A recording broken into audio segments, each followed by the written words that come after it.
is it important to understand about meditation? Now let's look at the logical argument behind it. Firstly, we'll talk about the executive functions.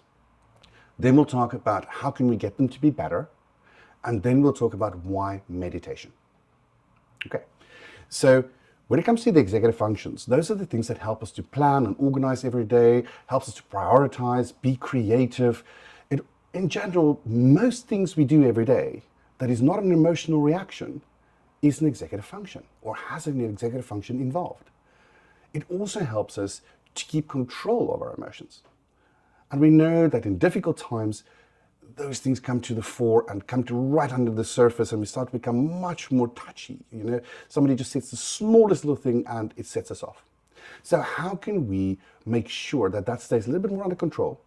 Don't have to suppress it all the way, but it's more, just keep a little bit more control on that. So we don't have these outbursts that affect others and they trigger them again. And then we have these spirals that create all kinds of conflict in our homes and in our businesses. So how do we make these executive functions stronger?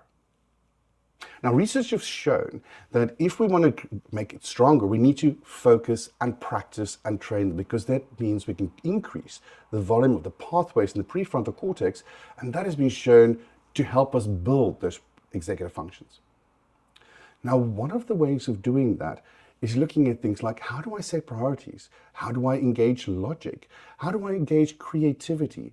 How do I engage everything from the way that I listen to stuff, the way that I filter listening out, the way that I talk about stuff, the way that I see stuff, the way that I feel stuff. Now, our executive functions help us through all of that.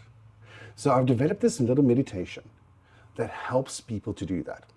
Now, this research behind this shows that if you do short, sharp meditations over a period of a day, it builds your executive functions, or actually your prefrontal cortex, better.